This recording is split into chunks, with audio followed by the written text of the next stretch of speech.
Alright, we're back in time for more TNG Season 1. Up to episode 6 now. This one is called Where No One Has Gone Before.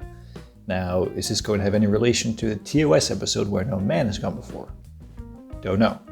Obviously, with the Naked Time and the Naked Now, they did a sort of play on that, and the episodes were related directly, so I'm going to assume something similar is going to happen here. I think in TOS, that's the episode where the Gary Mitchell and everything, and he becomes like a god-like thing. Maybe there's something like that's going to happen in this episode, but I don't know. But let's find out. We have rendezvoused with the USS Fearless, from which a Starfleet propulsion expert and his assistant are beaming over to conduct tests on the Enterprise's warp drive engines.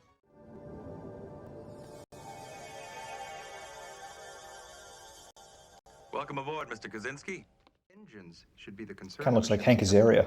They are, which is why they have made the first officer directly responsible for an engine's conditions and performance. Kaczynski's assistant. My actual name is unpronounceable by humans. You're from Tau Alpha C. What is the insignia Kaczynski has? Approved and described in the Starfleet communications. One thing that Kaczynski isn't hiding is bad disposition. Agreed. Also, he's arrogant, overbearing, self-important, and very sure of himself and his ability. On the bridge, I shall begin my first test in precisely 15 minutes. Why is this child here? He's working on a school project. Before you begin, there are some questions. First, tell us. So, you said, what's going on? This doesn't work. Kaczynski's a fraud. You see, I have had this conversation on other Starfleet vessels before. I have neither the inclination nor the time. You have all the Man, this time. guy's an asshole. Perhaps I should speak to Captain Picard. If you like, it won't change anything. Assistant is going to lay in my base formulas more rapidly than any human being possibly could, even myself. These symbols and their relationship. Something troubles you with the way this is configured? However, But shouldn't these be connected? What is going on? How am I supposed to know what they're seeing? And They're looking at. What is this? That means the warp bubble? it might work better this way. Come on, explain it. Yes. Oh, I get it now. Or this might happen. Tell me what's happening. view with me. Can anything he's proposing damage our system? How could it? It's meaningless. We might as well let him try it. You are too generous. Boy! Man, this guy Play is... with that. Tau Alpha C guy knows what's going on. Engineering. Do this one just like the last time. Nothing changes. Commander, I'll make my preliminary adjustments at warp 1.5. All right. Here we go.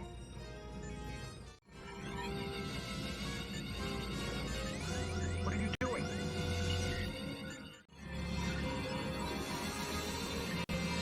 What?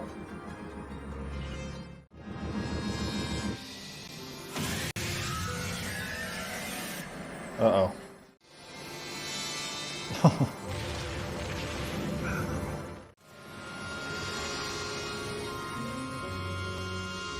All stop. Reading all stops, sir. We've not only left our own galaxy, but passed through two others, ending up on the far side of Triangulum. The galaxy known as M33. 2,700,000 light years, sir. I can't accept that. Over 300 years to get home. Captain Picard, I presume. We're still Get that smug look off your face, The truth is, Kaczynski. Captain, I made a mistake. A wonderful, incredible mistake. What is he saying, number one? To tell the truth, sir, it sounds like nonsense to me. But, Considering where we are. I can call my mother. She's a doctor. No, there's nothing she can do. I need to rest. I've been away too long. Is Mr. Kaczynski like he sounds? A joke. No, that's too cruel. He has then some small part of this. I've always suspected that this rate of speed was possible, of course, but at this level, no, never. Yes, but isn't the real point? Can you do it again? Can you get us home? Well, of course I can. Captain, what are our options, really? I mean, if this guy can't get us Yeah, back... he's the only option. Captain, we're here. Why not avail ourselves of this opportunity for study? Number one, tell Kaczynski to prepare to get us out of here. Aye, sir. And your names will be forever linked with mine. I don't think he did this. I think that Not it was... now, Wes. Standing by, number one. But sir, Listen to him. what happened? I was watching his assistant. I'm sure this is fascinating. He's too tired. Why don't you do it by yourself? Yes, why not? No. I will help. As you wish. So basically, Kaczynski thinks he's this genius, but it's really his assistant that's doing all the work. He doesn't even know.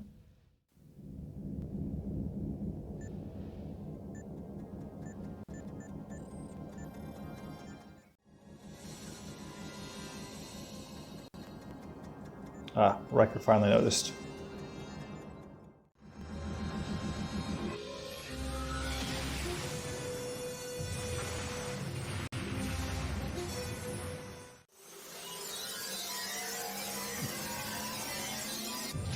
It's cool looking. Oh, stop. But where is this place? Uh-oh. Our present position puts us at over 1 billion light years from our galaxy.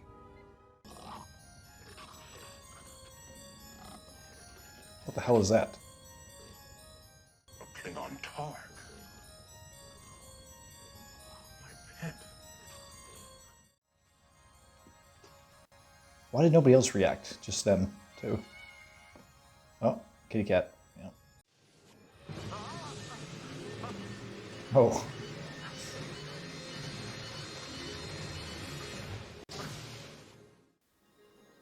Everybody's tripping balls.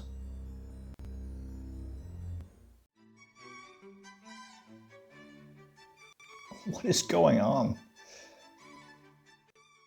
Captain, we need your help. What's wrong? Don't you see what's following us?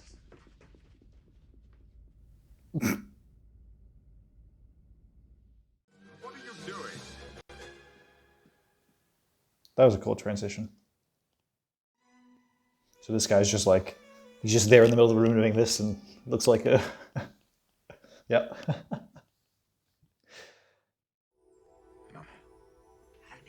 Ah, it's Mom. Maman. The way you like it. Maman? Out here, as what you say is the end of the universe? Or do you see this as the beginning of it? Captain, you were reported headed for... Just a moment, number one.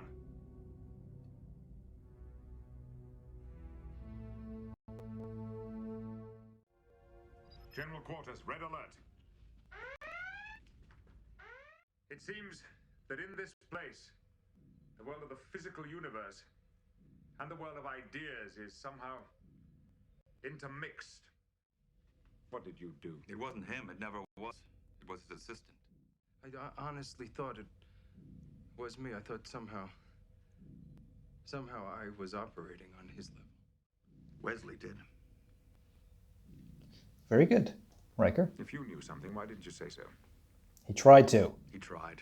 Twice. I didn't listen. Parts of him disappeared and then came back.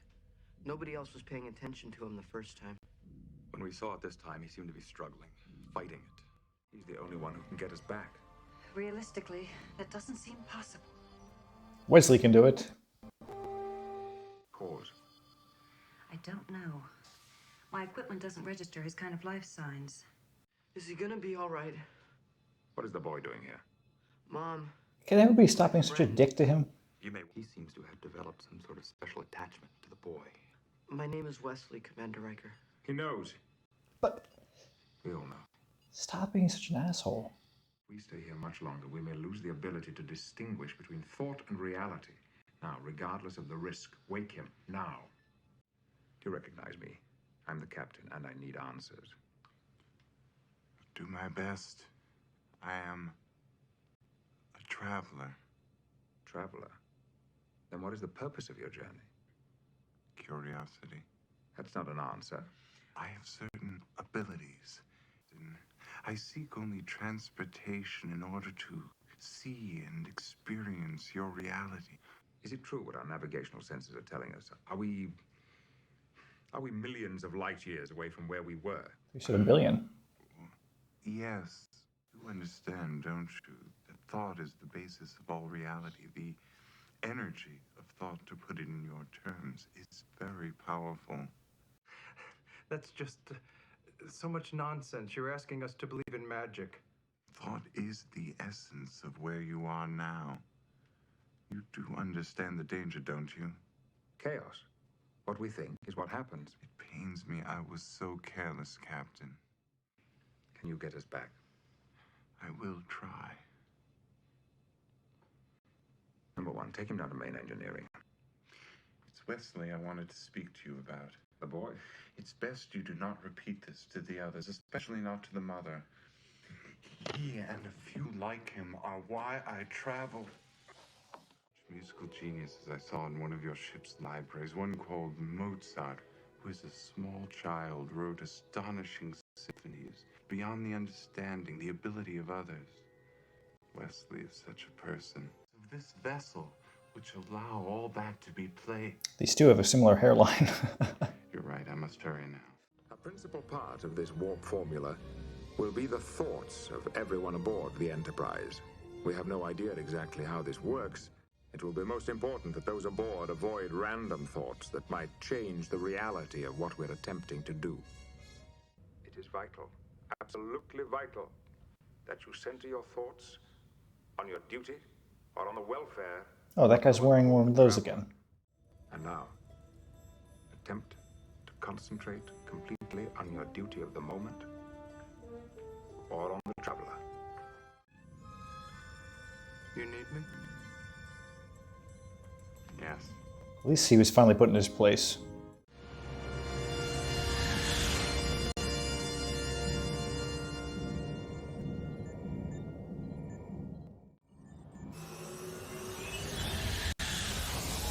Happy thoughts. Happy beeps here, buddy. It's not happening. Uh-oh. Don't fade.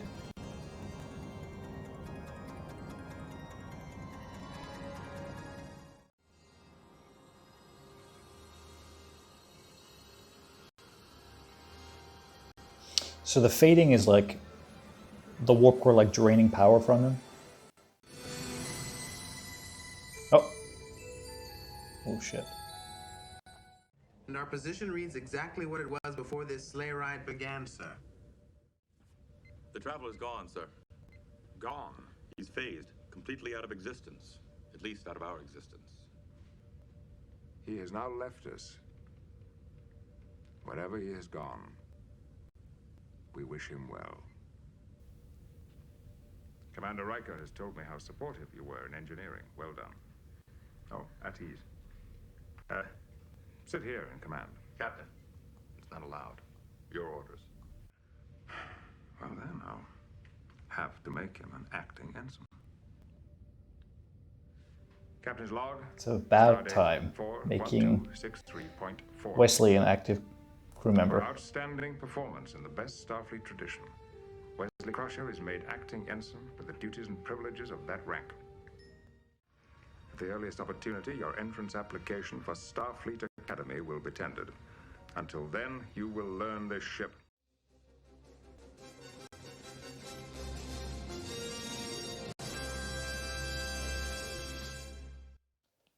Okay, well, I think we've finally done it. We finally got a decent episode in season 1. That was definitely the one I've enjoyed the most so far out of the other 5. The only previous one that I thought was actually decent was Encounter at Farpoint, but this one was better. I mean, it's not incredible, it wasn't fantastic, but I enjoyed it. I liked the Traveler, was cool. I hated Kaczynski, but he got his due when he was proven to have been completely useless until the end. Bit of an arc for him, which was nice. Traveler was cool, and then he phased away at the end, so I guess that's the last we see of him. But he was pushing that Wesley was a very important character. I mean, I know that, but it was great to see Wesley get acting ensign, and everybody was just sort of rude to him throughout this episode, except for Traveler. But then Picard makes him ensign at the end, and it's all great, and it was very nice.